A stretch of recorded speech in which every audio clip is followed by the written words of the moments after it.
She's cutting out the bruises, forgetting her excuses for being here. Hey guys, it's Darling here. I have a video submission for you guys. It's from Nathan and it's his story. He hopes that it'll help everyone out there. I'm about to play the clip. Just remember you can submit your stories to us through AbuseNation@gmail.com, or you can do a written story which we can read rather anonymously or say that it's your story. So feel free to send us your stories and have your voice heard. We have a lot of videos coming up, but I'm going to go ahead and play this clip for you. See you guys around.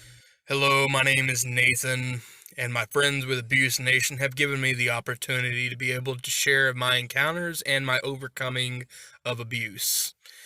Disclaimer before I start, my testimony, as compared to many others, are sensitive in nature, so just take that in mind. I'm not out to trigger anyone's PTSD. I'm simply here to encourage you to overcome your past, use your inconvenient past circumstances as a platform to stand on and not a stumbling block to trip you up on your path to your full potential. Your past does not define you, and the people who wronged you in the past do not define you. The only thing that defines you and your future is you. I'll go ahead and get to my story, and again, I'll say thank you to Veronica and Neil for allowing me to have this opportunity. So, in a nutshell, I was born into a very strict, legalistic Christian upbringing, independent fundamental Baptist to be exact. Doesn't that sound lovely? And to add more torture onto it, it wasn't just my church that was strict. It was my home life, and it was also my school. Yes, they have private schools, and they breed quickly. The problem with that is, for a kid, that's overwhelming. I might as well have been a theist when I was 6 years old, because the Bible was used as a discipline method versus what it's intended to be, which is just history. I'm not going to blame my mom for putting me in that rut. She also was in the midst of it, and a lot of people stay in it acting out of fear. In my family, there were me, my autistic sister, my mother, and my father. My mother was the best parent I could have asked for. We don't see eye to eye on everything to this day. She's still pretty religious, but I love her. She's my best friend. My sister, love her to death. My father, on the other hand, at the time he had sculpted himself at church to be the ideal, godly leader of the household.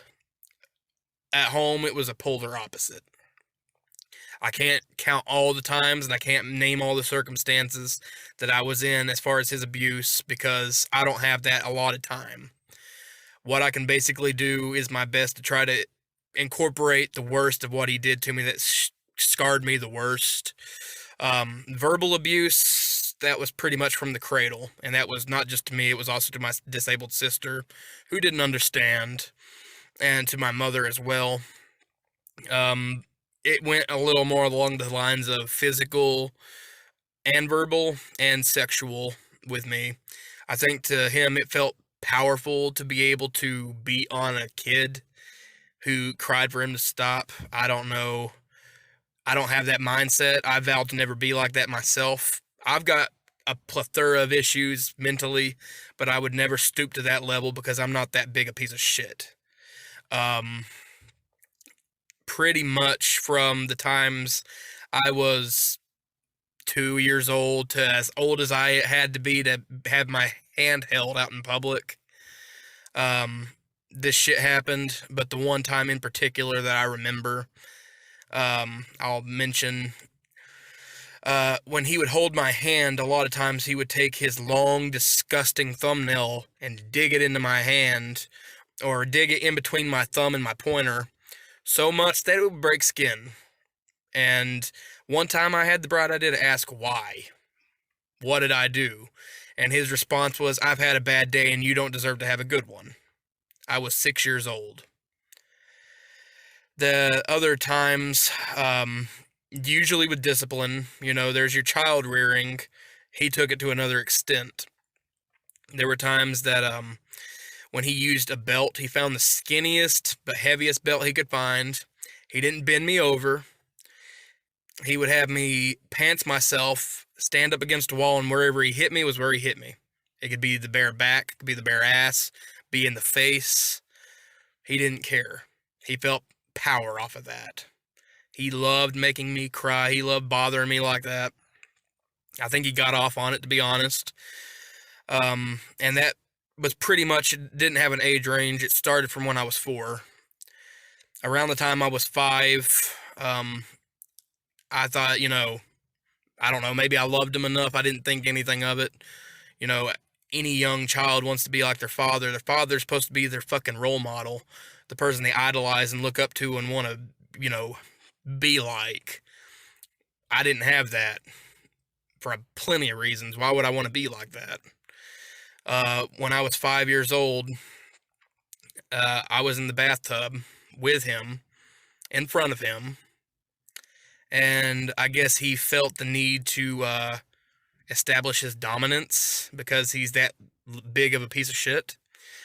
And I was sexually molested at the age of 5. And he had told me that if I told my mom, I'm as good as dead. And of course, me being the vulnerable kid, I believed him. That wasn't the only time. Fast forward a couple years later, when I was 7, he beat the holy living hell out of me in my room with a belt. Backhanded me so hard that I pretty much fell on my back. And he dropped his pants and made me play with his genitals. Made me jerk him off. And then told me once again, if you tell anybody, in particular your mother, you're as good as dead. And I believed him, 7 years old.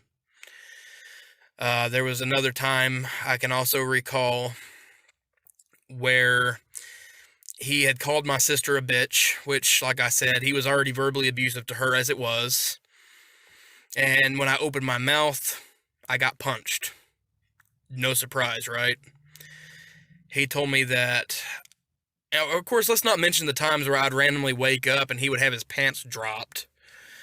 And he would always tell me as a little kid that I'm never going to be half the man he is. You look at this, you're not going to have this. You're not going to have anybody. No one's going to love you. Accused me of having sexual relations with my mother, and then said the same bullshit. You tell her you're as good as dead. You tell her you're going to be a sorry piece of shit. You'll be sorry you ever fucked me over. It got pretty old at the point when I turned 14 years old, and I got more fed up and more fed up and more fed up. I got expelled from that school finally after all that time because my anger was starting to come into the school, and they had no idea. And if I even tried to talk to somebody, no one would believe me because I had already gone through that shit before. Whenever the second time I got molested from my father, I went to my mother. I didn't tell her what happened. I begged her to leave him. Simple as that. I cried and I begged her, please leave him. And she knew something was up. She knew how he was anyway. She knew he was a verbally abusive piece of shit. But her being God-fearing, she went to the pastor and sought his consultation, I guess, sought his godly wisdom, and he told her no. Divorces are a sin in the sight of God, and that you are not permitted to divorce him. So because of that wonderful pastor's knowledge, I was stuck with this bullshit with my father even longer. I got molested more. I got beaten more. I got pretty much any shred of fucking, self-confidence torn away from me. I still have some of the insecurities from that shit. I've moved on for the most part. But I'm not happy to see that my father's still walking the streets. I regret believing that he would hurt me probably, but I don't think he'd kill me if I told somebody. I regret not telling anybody. I could have gotten him more fucked up than he already is. It took till I was 14 years old before I finally defended myself for the first time. I attacked him. He came at me with a belt and I had enough. And I took that belt and I beat the holy living shit out of him. I wrapped it around his neck, had him on his knees, and that wasn't enough. So I had his arm behind his back to the point I did break his arm. And tables got turned on me. I got made out to be the horrible person. The fact being is, they don't know the whole fucking story. They don't know what I went through. They don't know the fear I lived in. They didn't know none of that. And many times he's tried to run his mouth before. I had to be stuck in the middle of the rut after my mom finally got the idea that he was toxic to be with, and that since I know the Bible inside and out because I was forced to, the Bible says if the unbelieving depart, let them depart. My dad was definitely not no believer. He was a hypocrite at best. She finally accepted that, and she told him to get out. And I had to be pretty much the messenger, if you will, between child support checks, visits, phone calls, you name it. I had to be in the middle of all that drama, and he would still try to run his mouth. I was able to get to the point where I could snap my finger and he'd not try to fuck with me. But at the same time, I fell into some other shit that I shouldn't have fallen in because of not having a good father in my life. Because of the abuse, I made some stupid decisions and it has mentally scarred me. So that's why I encourage anyone out there, speak up while you can. It's only going to get worse from here. They're not going to change. They're not going to stop. The only person that can stop it is you having some courage. Find a scapegoat. Find someone you can confide in that won't snitch on you, and get yourself out of that situation. You can save yourself from a lot of pain. Trust me. I was a kid. I have that going for me, but I wished I would have said something sooner because he could be behind bars. Now he's walking the streets, and I'm still trying to get my life together. I have recovered.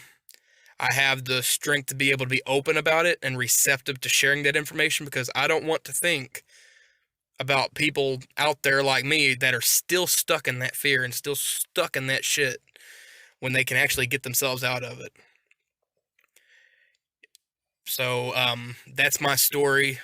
I couldn't share all of it because, like I said, I don't have that time, and my memory gets a little jogged anytime I do bring up any of the shit that I've gone through in the past.